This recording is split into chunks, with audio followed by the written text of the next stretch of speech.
acreditamos muito fortemente que precisamos conjugar o cuidado com a saúde pública, combate ao coronavírus, como uma tarefa nacional essencial e, ao mesmo tempo, cuidar da sistemática atinente à geração de empregos, de oportunidades, à retomada econômica.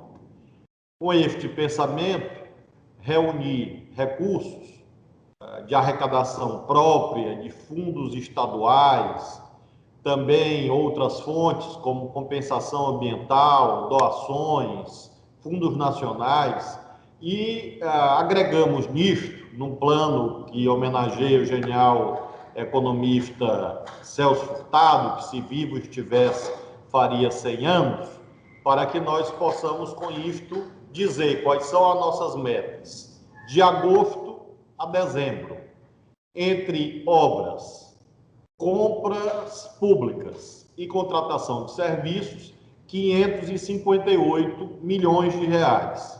Esse é o investimento que nós faremos nesse período, é um plano emergencial, visando estimular o setor privado a investir mais e, com isso, nós impulsionarmos uma saída da recessão econômica.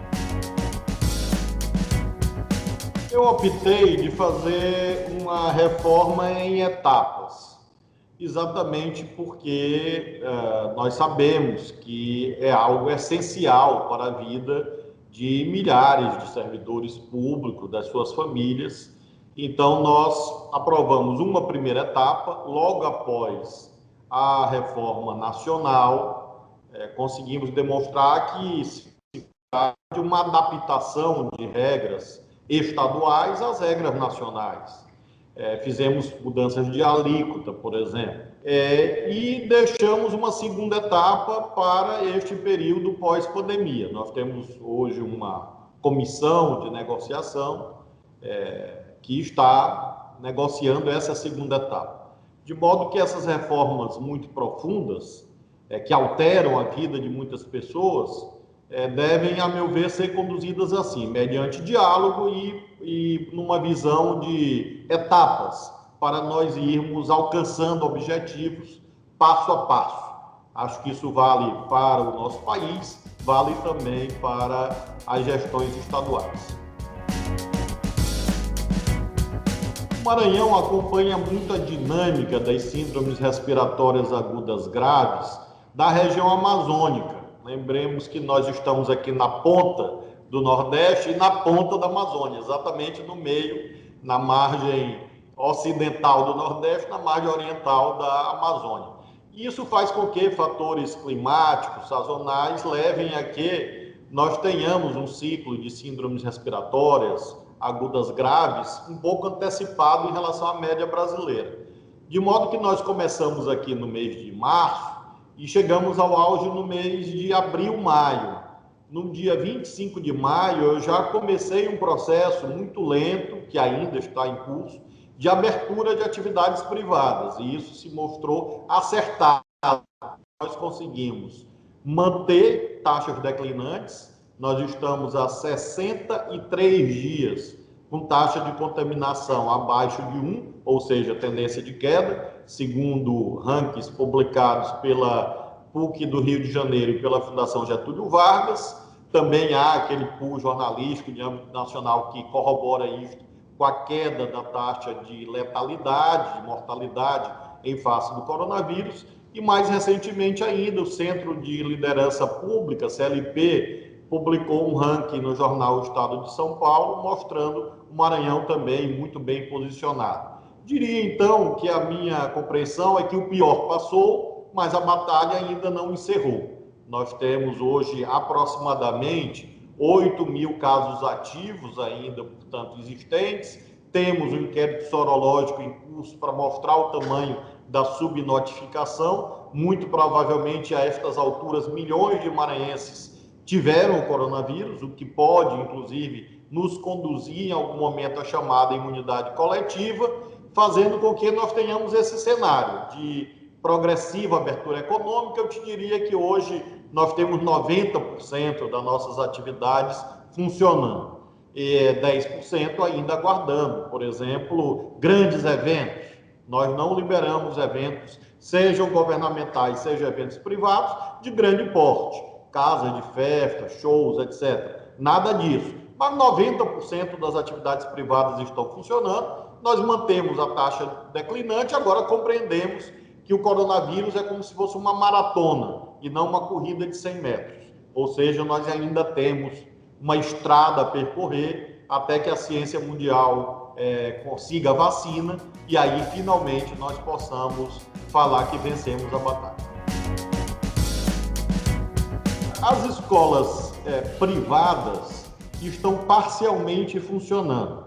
Nós autorizamos que, de acordo com o entendimento das famílias com as escolas, houvesse essa abertura. No caso das redes municipais, este assunto está delegado aos prefeitos. No caso da rede estadual, fizemos uma pesquisa com as famílias, com os estudantes, e a maioria optou pelo ensino não presencial. Então, nós estamos respeitando isto, estamos com as aulas na internet, videoaulas, aulas também por rádios. Eu montei aqui uma rede de rádios que alcança todo o nosso território, temos mais de 500 aulas em vídeo, aulas na internet, estou distribuindo 90 mil chips com pacote de dados gratuito para os estudantes, em respeito a esta vontade. Vamos repetir a consulta agora, no finalzinho de agosto, comecinho de setembro, para ver a compreensão da sociedade, porque nós temos que respeitar a insegurança das famílias.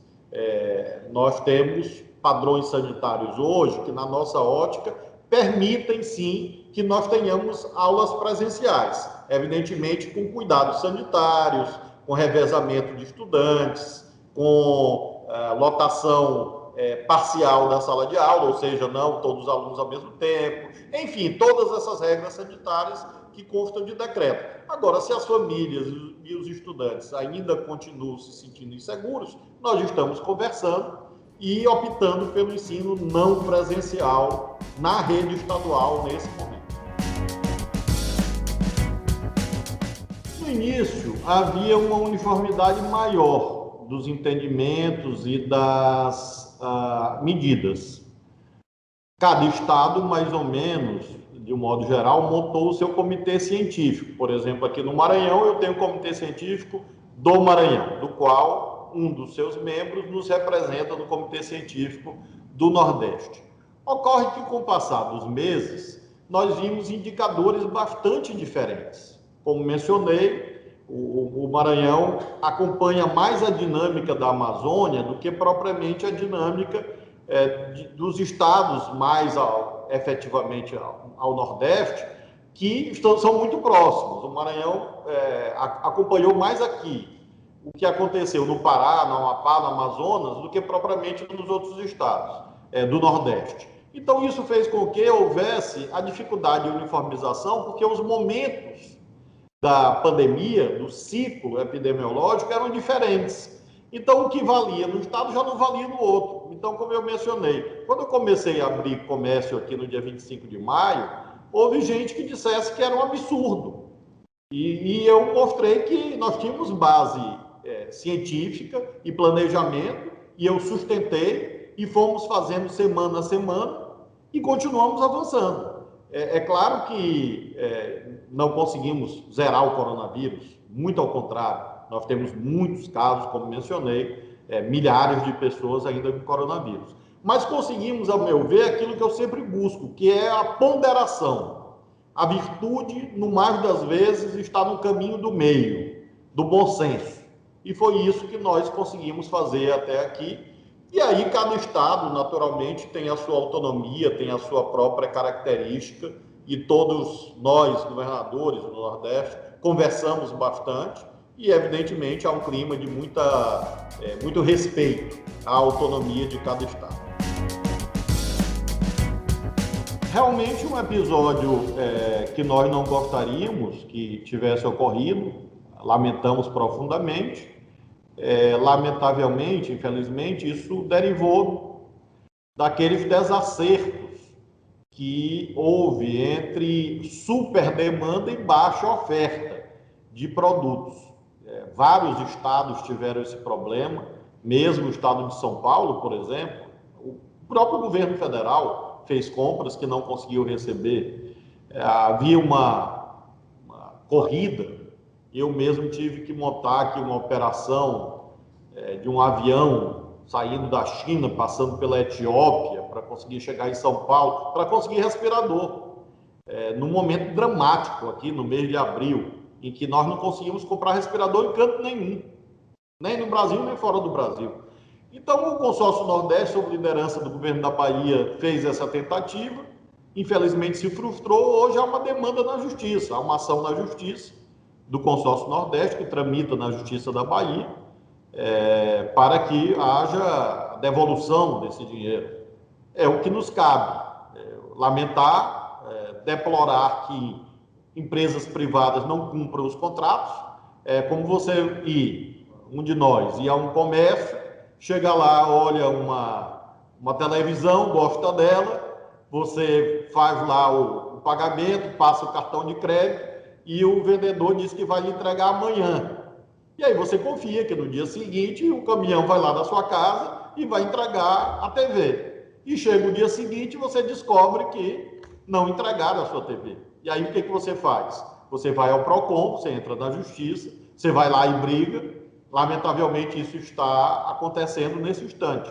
É um fato realmente que merece essa ação da Justiça, do Poder Judiciário, e espero que isso seja resolvido o quanto antes. O Bolsonaro é um desastre em quase tudo que ele faz, né? É o governo mais desastrado da história do Brasil. Ele atrapalhou muito o Ministério da Saúde. Vocês conhecem a política brasileira, acompanham, sabem que o ex-ministro Mandetta não conseguiu trabalhar. Vocês mesmo devem ter ouvido isto em algum momento da parte dele, depois o outro veio e não conseguiu também, e está este interino, o general Pazuello, que lá está. Nós sempre buscamos diálogo e diria que o Ministério da Saúde conseguiu mandar alguma coisa mais recentemente para os estados. Naquele período que eu te falei, no mês de abril, não chegava nada. E aí depois começou a chegar, nós próprios recebemos alguns respiradores, testes, enfim. Então eu te diria que o Ministério da Saúde, depois que o general Pazuello entrou, embora ele seja interino, que é uma coisa absurda, ele acabou dando uma certa instabilidade que permitiu um certo diálogo com os estados. Se o Bolsonaro atrapalhasse menos, ou seja, não estimulasse as pessoas a descumprirem normas sanitárias, como ele faz o tempo inteiro, ele vai nos estados e ele não respeita as regras sanitárias, dá um mau exemplo, portanto, e isso fez com que a pandemia perdesse o controle. Então, nós temos que lembrar que o sistema é presidencialista, ou seja, você avalia um governo pela atitude do chefe do governo, né? Então, mesmo que um jogador, no caso o Ministério da Saúde, tenha ajudado, a meu ver, as omissões, as sabotagens do presidente da República fizeram com que não houvesse uma coordenação nacional. E isto fez muita falta, fez e faz. Mesmo nesse tema que vocês acabaram de indagar, retomada das aulas. Nunca houve uma discussão nacional sobre isso, só que o calendário tem que ser nacionalizado por causa do Enem, que é o mecanismo pelo qual os estudantes do ensino médio entram nas universidades. Então, hoje você está sem aula na maioria do ensino médio do país e tem o Enem marcado para janeiro. Então, não há prova maior dessa descoordenação. E isso aprofunda as desigualdades educacionais, porque os filhos dos mais pobres sofrem mais do que os filhos da classe média para cima, que tem acesso, por exemplo, à banda larga, de internet, apostilas, livros, aulas online, e os filhos do povo. Então, você vê que realmente eu sintetizaria aí, esta ausência de coordenação nacional é realmente um vexame, uma vergonha, em contraste com o que existe em outros países do mundo. O coronavírus, na Alemanha, é assunto da Angela Merkel. O coronavírus dos Estados Unidos é assunto do Trump. O coronavírus da Nova Zelândia, no Canadá, na China, é assunto do chefe de Estado. Enquanto que aqui virou assunto dos governadores. porque o que o Supremo disse, e já foi explicado várias vezes, é que se trata do artigo 23 da Constituição, ou seja, competência comum. Você vai no artigo 23, União, Estados e Municípios. O que o Supremo disse é que estados e municípios poderiam agir também, mas o Supremo jamais proibiu o governo federal de agir. Pelo contrário, está escrito, e outro dia eu vi uma entrevista do novo presidente do Supremo, que tomará posse em breve, o ministro Fux, e ele dizendo isso com muita precisão. O ministro Gilmar Mendes diz que foi ao Bolsonaro e disse para ele constituir um comitê nacional, com a presença, quem sabe, de 2, 3 governadores, 2, 3 prefeitos, e sob liderança dele. É dever do presidente da República. E ele não fez isso, porque ele achava que era gripezinha, achava que tomava um remédio A, B ou C e que ia resolver, e então fez muita falta. Agora, essa culpa não é do Supremo, não. E nem dos governadores. Os governadores tiveram que agir diante da lacuna, diante da emergência. Ou nós fazíamos, ou ia ser pior ainda. E aí nós tivemos que fazer. Por exemplo, desculpe me alongar, mas é importante. Natal tem aeroporto, óbvio. E é o aeroporto de São Gonçalo do Amarante. Ora, o aeroporto é sob poder de polícia federal. Quantas barreiras foram feitas nos aeroportos brasileiros? Zero. Nenhuma. A não ser aquelas que os estados fizeram. Aqui no Maranhão, eu tive que entrar na justiça porque o governo federal proibiu que eu fizesse barreira nos aeroportos. Eu tive que ir na Justiça Federal, obter uma liminar para montar a barreira sanitária dos aeroportos, que é sob controle federal. Então, essa é a prova de que não foi o Supremo, foi uma decisão errada do presidente da República. Nós não estamos ainda nessa fase de debate sobre comercialização, e sim uma espécie de troca de informações. O que nós temos procurado, os estados, o consórcio, enfim, espero que o governo federal, quanto a isso não tenho notícia, mas vários estados, sim, eu sei, manter esse diálogo com a China, com a Rússia, Estados Unidos, Inglaterra, Cuba, qualquer país do mundo que chegue a vacina, nós temos interesse de comprar. Agora, nesse instante, o que nós fazemos é troca de informações. É um protocolo de entendimento. É como se fosse um acordo preliminar, dizendo assim, temos interesse em comprar. E vamos ver realmente a consolidação dos testes, até porque nós só podemos comprar se a Anvisa autorizar. Quer dizer, os estados não podem descumprir a autoridade da Anvisa, que é o órgão central da vigilância sanitária no Brasil, do governo federal. Então, nós só vamos passar para a etapa de compra quando a Anvisa der autorização para qualquer vacina, e aqui eu sigo o provérbio chinês. Não interessa a cor do gato, interessa que ele bate o rato. Ou seja, não me interessa de onde vem a vacina, interessa que ela funcione. A pandemia agravou o que já vinha ruim. Nós tivemos já um crescimento praticamente zero no ano passado, antes da pandemia. Então, nós já estamos com dificuldade há vários anos, a bem da verdade. Então, o primeiro passo, a meu ver, é abandonar a tristeza. Quer dizer, você olha a cara do Paulo Guedes, é uma cara triste, deprimida, é uma cara de angústia, de pessimismo. Ninguém se inspira com aquilo. Ninguém vai investir num país em que nem o ministro da Economia passa confiança. O presidente da República é um homem atormentado, acorda de manhã já de mau humor. Então, a primeira coisa é mudar a atitude. Você tem que ter uma atitude de liderança.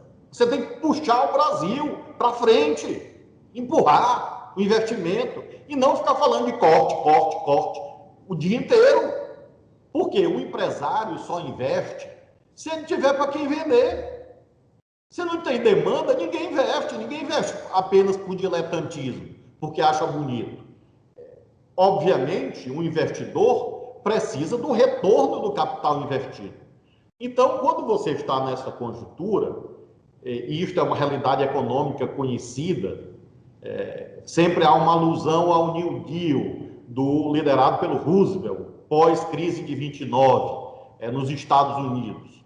Mas você podia citar como o Japão enfrentou a crise de 2008, você pode citar agora o que a Alemanha está fazendo, a União Europeia de modo geral, Estados Unidos, a Argentina, todo mundo está tentando reunir o dinheiro existente e colocar na economia. É o nosso plano aqui, Celso Furtado, 558 milhões para gerar negócios.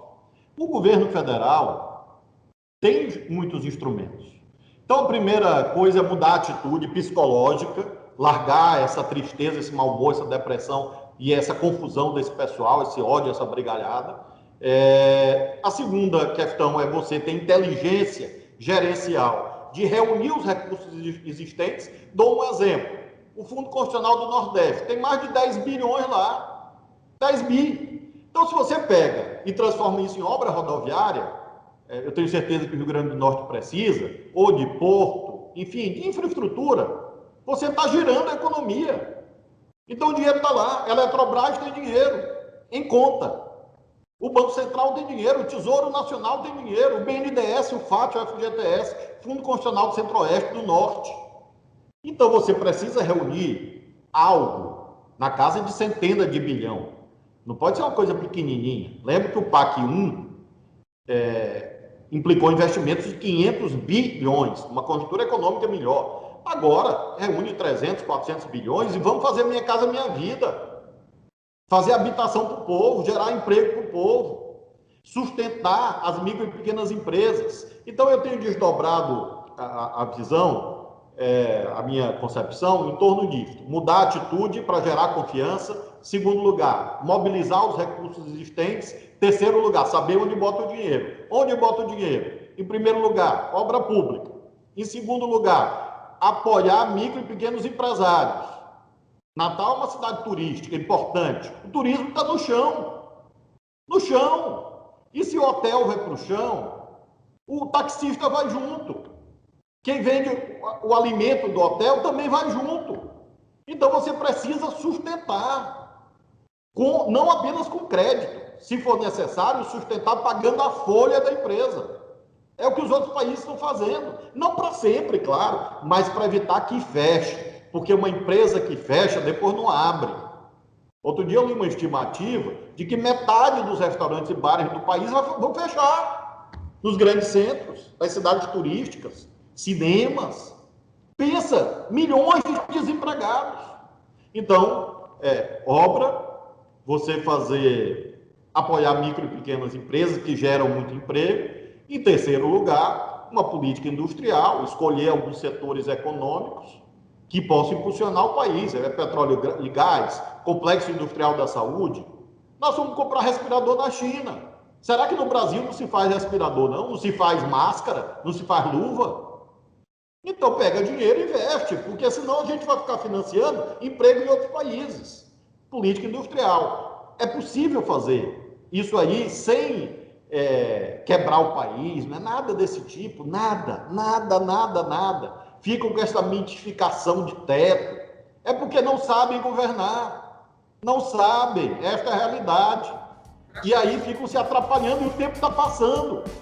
Daqui a pouco não tem mais tempo. A questão do teto de gastos é porque, se você olhar a experiência constitucional do mundo, do planeta, e eu sou professor de Direito Constitucional da nossa universidade, claro que de licença, te afirmo que não há nenhum país do planeta que tenha teto de gasto na Constituição, só o Brasil. Então, toda vez que muda o ciclo econômico, tem que mudar a Constituição. Está errado. Em segundo lugar, o teto tem que ser inteligente. Você tem que fixar um teto que seja de alguns anos, e não ano a ano. Você fixa um teto, por exemplo, de 2, 3 anos, para você poder, num ano, compensar o outro ano. Eu questiono a indexação e inflação. Ano que vem, o orçamento do DENIT é o menor da história, brasileira. Como é que vai recuperar a estrada, se não tem dinheiro algum? Então, você tem que fazer um misto de inflação e PIB, porque a relação é dívida-PIB.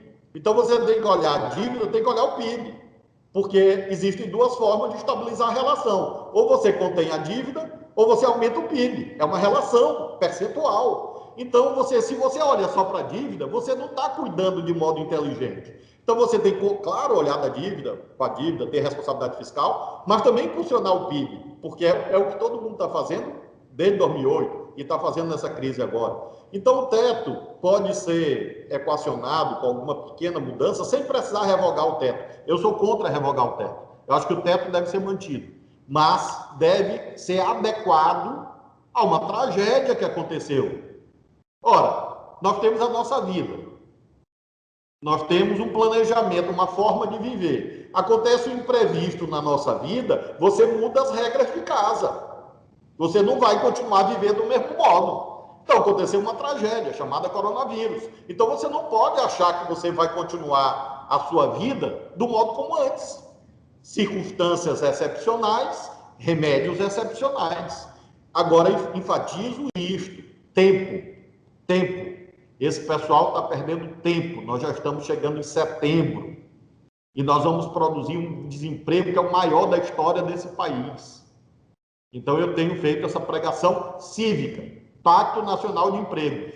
Propus ao Bolsonaro, até agora ele não acolheu. Espero que acolha. Chame os governadores, chame os empresários. O Paulo Guedes tem duas dificuldades. Uma, a meu ver, é esta que você aponta, uma ortodoxia que não cabe num país dinâmico e numa conjuntura adversa.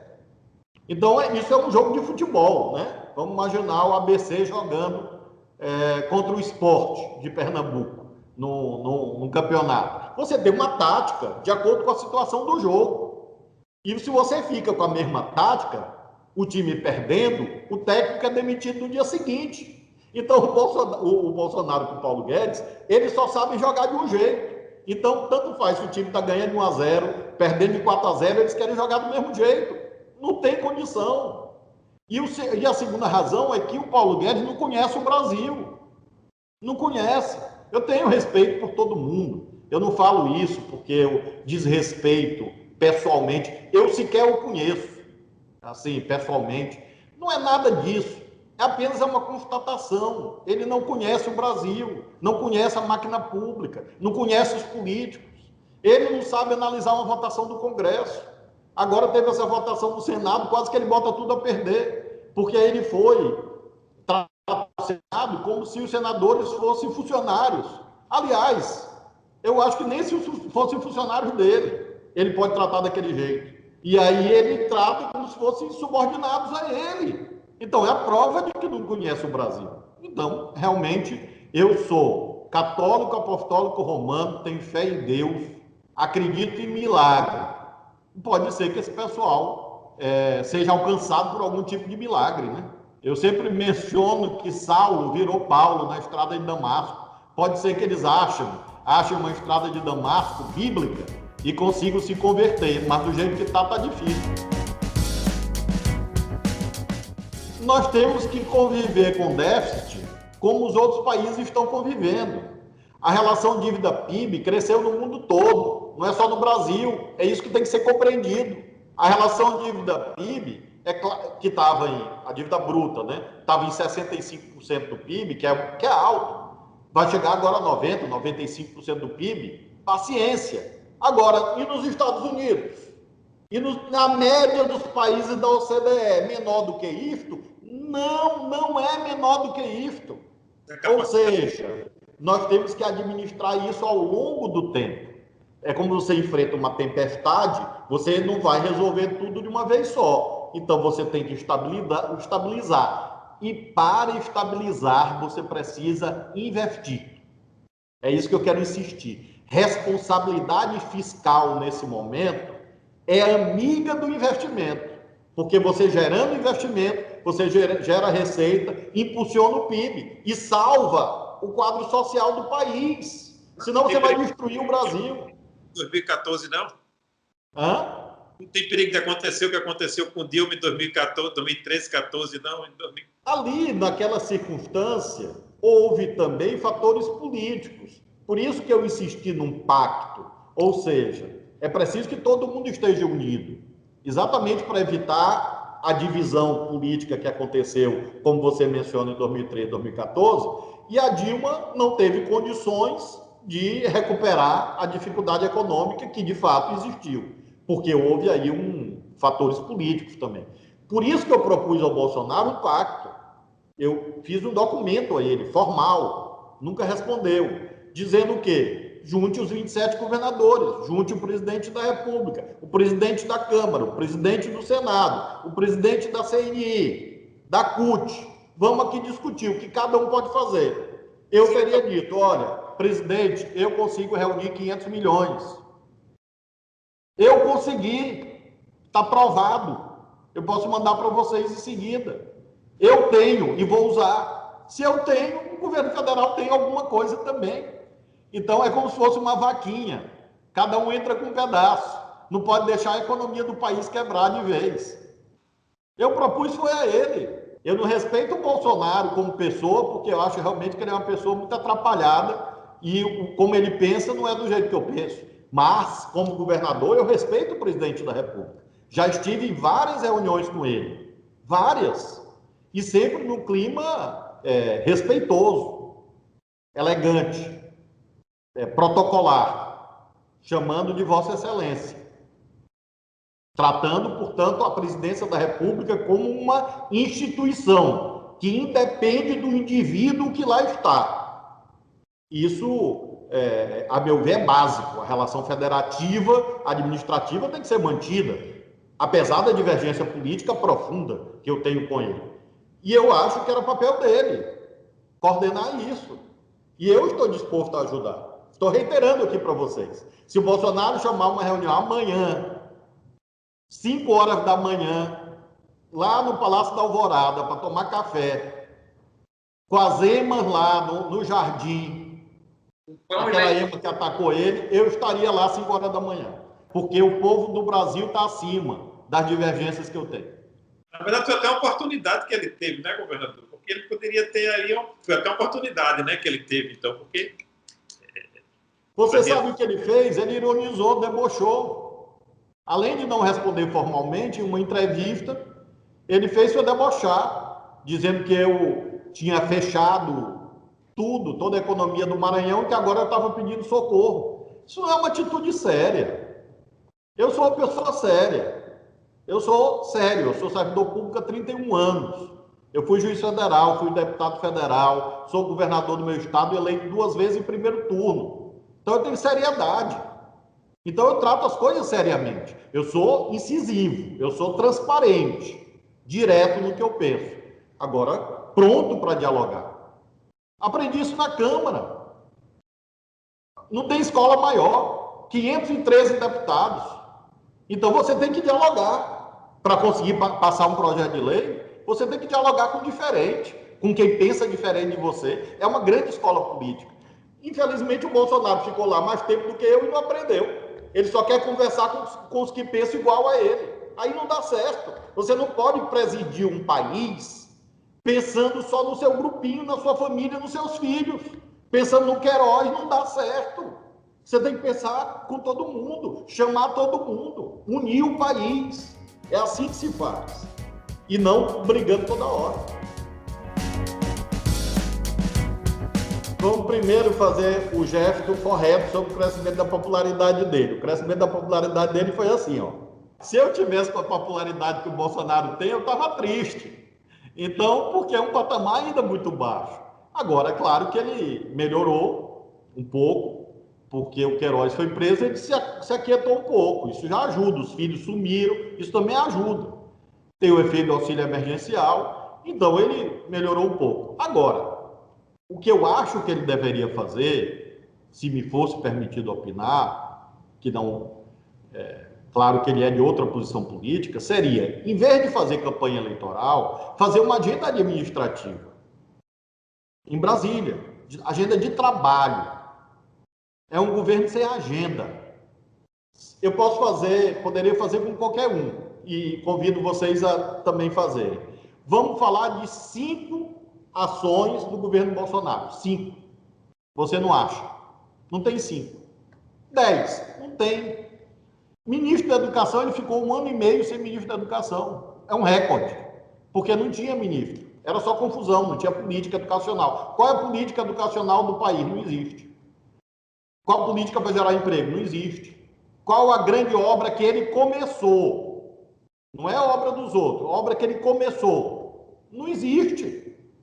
Então, Então, eu acho que ele tinha que aproveitar esse momento, atender ao chamado de um acordo, de uma união nacional em torno da bandeira do emprego, do desenvolvimento, e fazer uma agenda de trabalho. E ele está fazendo uma agenda eleitoral. Está errado. Não é hora disso. Eu acho até um desrespeito. Na hora que você tem essa quantidade de pessoas mortas e ele atrás de voto. Isso é feio. Eu acho que nós estamos no momento mais de preparação do que propriamente de decisões. Nós temos o coronavírus, nós temos as eleições municipais, teremos uma reorganização partidária no próximo ano, por conta do fim das coligações da cláusula de barreira. Inevitavelmente haverá fusões, incorporações, federações de partidos, nós vamos ter uma diminuição do quadro partidário, e aí que eu acho que o jogo começa. Eu acho que é aí que a gente vai poder ver. Eu sou um militante da causa da união da esquerda, união progressista, para dialogar com os outros campos políticos, inclusive, mais ao centro. Foi assim que a gente ganhou a eleição. O Lula ganhou a eleição com o Zé Alencar de vice. Então, você tem que juntar pensamentos diferentes para poder ganhar a eleição e governar o Brasil. É o que eu acho. E penso que nós vamos fazer isso ano que vem. O Lula até deu uma entrevista esses dias dizendo isso. Eu acho positivo que, independentemente do nome, haja esse anúncio do presidente Lula. Eu tenho conversado bastante com ele. Recentemente fiz um artigo no jornal O Globo chamado Caminhando com Mandela, que é um artigo em que eu trato disso, como o Mandela derrotou o apartheid, né? E eu faço o regime racista na África do Sul. É quase como uma simetria. O apartheid brasileiro seria o Bolsonaro. Então, o Mandela fez um movimento de ampla união. Então, esse artigo que eu publiquei há um mês e meio atrás, vai nessa direção. E essa entrevista do presidente Lula, achei muito positiva. Achei um sinal importante. Ou seja, o PT é um partido muito importante, é um grande partido brasileiro, mas sozinho não consegue fazer tudo. Porque ninguém sozinho consegue.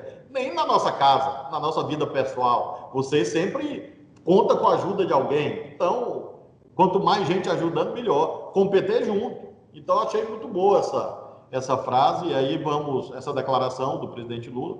Vamos esperar o tempo certo, que é o tempo de Deus e o tempo da política, só em 2022. Cada dia com sua agonia. O senhor é uma possibilidade, a candidatura do senhor é uma possibilidade. Eu vou somar ao demônio. O senhor tem vontade de ser presidente da República do Brasil? Se você perguntar ao jogador do ABC se ele quer jogar na seleção, ele vai dizer que quer. Então, mesmo que seja ali, se não der para ser titular, ele joga por acolá. Ou seja, eu era juiz federal, deixei de ser, voluntariamente, aos 38 anos de idade. Fui juiz dos 25 aos 38. Deixei de ser porque queria ajudar na política, ajudar o Maranhão. Estou governando o meu estado, graças a Deus, com sucesso possível nessa conjuntura difícil. Então, existe a possibilidade? Existe. Existe o plano? Não. Existe o planejamento? Não. Existe a campanha? Também não. Existe um sonho? Também não. É uma possibilidade. Por que eu digo assim? Porque não depende de mim. Eu tenho noção de que eu não posso construir uma candidatura presidencial sozinho, pelo amor de Deus. Eu tenho pé no chão, senso de realidade, tenho humildade. Então, vamos esperar. Se houver uma conjuntura que leve a isso, tudo muito bem. Me disponho, assim, uma honra, uma alegria. Agora, também se não tiver, também ótimo. Aí eu vou voltar para o Congresso Nacional, tentar voltar, se o povo do Maranhão quiser, que eu dispute o Senado, a Câmara, volto com o maior prazer. Adoro o Congresso Nacional. Eu trabalhei já nos 3 poderes, né? No Judiciário, no Legislativo e no Executivo. E onde mais eu aprendi, e onde assim, eu fui muito feliz, claro que governar o meu estado é uma honra imensa, mas eu também gosto muito do Congresso, fiz ótimos amigos lá, bons amigos, amigos da vida inteira, que você passa 5 anos sem falar e depois volta a se encontrar. Então, eu estou pronto para qualquer coisa, dependendo aqui da campanha. Eu tenho muita tranquilidade em relação a isso. Assim, o meu objetivo, assim, se você me perguntasse há 10 anos atrás, Flávio, qual é seu grande objetivo político? Governar o Maranhão. Consegui 2 vezes, pronto, estou feliz. É um quadro político que mostrou muitas virtudes. Eu não o conheço pessoalmente, nós não fomos deputados na mesma época, mas ele mostrou muitas virtudes. E eu considero assim, que a esquerda tem que estar aberta a conversar com todo mundo, que queira nos ajudar, né? E que nós possamos caminhar juntos. Eu mencionei aqui Lula, Zé Alencar, né? Então, eu tenho muitos amigos. É curioso que eu tenho muitos amigos no centro, na política. O DEM, por exemplo, apoia o nosso governo, integra o nosso governo aqui. O secretário de Educação do Maranhão é do DEM. O ACM Neto, prefeito de Salvador, é meu amigo. O presidente da Câmara, Rodrigo Maia, é meu amigo desde a Câmara, desde os anos pretéritos. Então, acho que isso é positivo. E acho que o Mandetta, como militante do DEM, né, tem todas as condições de participar dessas conversas mais amplas. Se não em primeiro turno, pelo menos em segundo turno. Você não pode se fechar, entendeu? Porque se você se fecha, nós vimos isso em 2018, o Haddad perdeu para o Bolsonaro. Por que perdeu? Porque o Bolsonaro tinha mais apoio. Ou você faz frente ampla do seu lado, ou o adversário faz e ganha. E foi o que aconteceu em 2018. Nós provavelmente vamos caminhar na direção das chamadas federações partidárias. Ou seja, não é que o PCdoB vai deixar de existir. Nós já fizemos isso agora com o Partido Pátria Livre. Nós fizemos uma fusão com o Pátria Livre e acho que vão haver outras fusões. E você tem que encontrar um programa em comum. Nós temos um exemplo em Portugal. Em Portugal, o PCP, Partido Comunista Português, atua junto com o Partido Verde, com os verdes em Portugal, constituindo uma federação partidária chamada CDU. Portanto, é como se fosse um outro partido, mesmo que as agremiações mantenham as suas identidades. Mas você tem uma identidade eleitoral em comum. Acho que essa é uma tendência do sistema político. E acho que o PCdoB, portanto, deve fazer uma federação, um agrupamento, com partidos mais do nosso campo, na visão mais do combate às desigualdades, promoção de direitos. Então, o centro da nossa pregação cívica é isso: combater desigualdade social, desigualdade regional, ampliar direitos. E, a partir daí, encontrar aliados para essa causa. Nem todo mundo do PCdoB é marxista. Isso era outro tempo. O seu tempo de jovem, né? Que já não é o mesmo. Então, o PCdoB é um partido, por exemplo, aqui no Maranhão, é um partido muito amplo, em todo lugar, né? Então, há assim, ainda uns preconceitos pretéritos, assim, não, todo mundo do PCdoB é ateu. Não, eu sou católico apostólico romano, tenho aqui no meu gabinete, a estas alturas, um altar imenso. Comecei governando o Maranhão só com uma Nossa Senhora Aparecida aqui no gabinete e um crucifixo que meu pai me deu, e agora já tem mais de 30 santos aqui no gabinete, porque eu fui aumentando, a crise foi chegando e eu fui incorporando. Então eu tenho aqui Santo Antônio, São Francisco, Nossa Senhora Desatadora dos Nós, que é muito forte, tem o São João de Calábria, tem aqui São José, um santo operário, São Pedro. Eu tenho aqui, depois eu posso mandar uma foto para vocês. Então, a minha fé, minha atuação, isso não influencia na ideologia, na política. Então, acho que o mundo mudou e você tem que, claro, preservar a sua identidade. Você não pode se diluir, você não pode ser qualquer coisa, você não pode virar líquido, que dependendo do recipiente se adapta. Não, nós temos identidade, lado. Qual é a nossa identidade? Mudança social, progresso social, liberdade para as pessoas, cuidar da educação, do combate à desigualdade, fidelidade aos mais pobres. Aí alguém vai dizer, não, mas todo mundo diz isso. A diferença é que a gente diz e faz. Nós fazemos aqui no Maranhão. Então, essa é a nossa identidade. E a partir daí, você não vai ficar exigindo, a estas alturas, que a pessoa adira a uma espécie de catálogo de dogmas. A minha igreja, a Igreja Católica, com a sua sabedoria milenar, tem um conjunto de dogmas bem pequeno, que está no credo, né? na oração do credo. Então, você tem ali no caso da visão cristã, você tem ali o nosso sistema de crenças que une a nossa fé. Então, a partir daí, evidentemente, o Papa Francisco tem falado disso com muita sabedoria, você conversa com todo mundo. mesmo aqueles que, no nosso caso da religião, não têm a mesma concepção. Então, isso vale para a vida de um modo geral. Você vai fazer uma festa na sua casa, você chama os seus amigos do trabalho, você chama os amigos da juventude, você chama os da maturidade, os amigos da sua esposa, dos seus filhos, junta lá e a festa fica boa. A vida é bonita por isso, por você valorizar a diversidade, você valorizar as diferenças, né?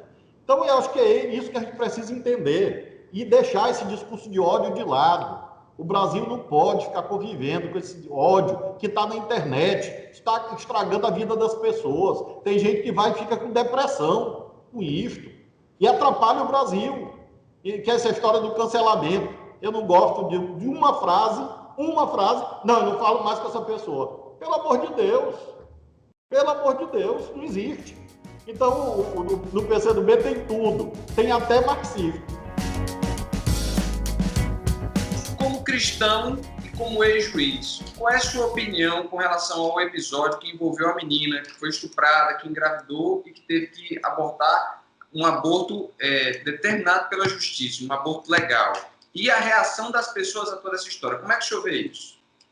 Em primeiro lugar, penso que ninguém pode ser a favor do aborto, a não ser em casos que estejam demonstrados a sua necessidade inequívoca.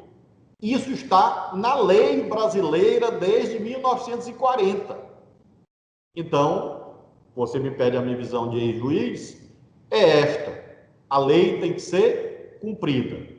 Neste caso, era uma criança de 10 anos vítima de estupro grave.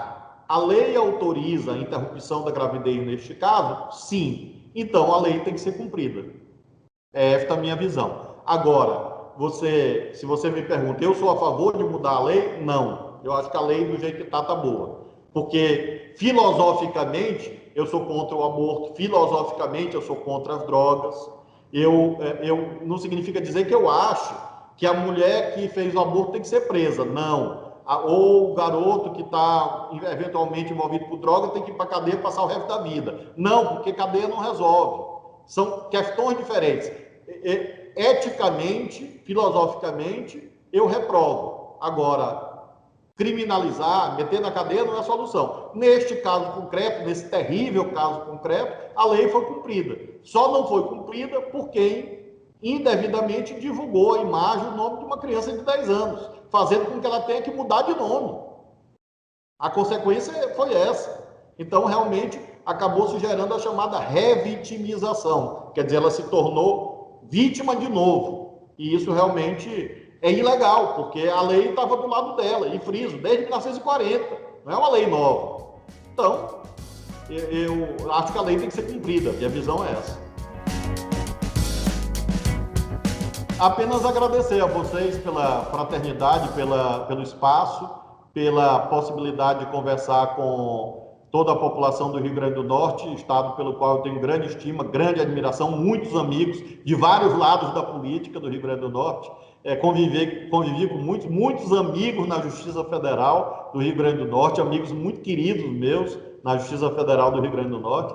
Então, é um estado pelo qual eu tenho admiração, pela sua beleza, pela sua importância econômica. Então, eu estou muito feliz de poder conversar com vocês e deixar sublinhada essa minha admiração e gratidão. E somos irmãos da causa do Nordeste, da causa do Brasil.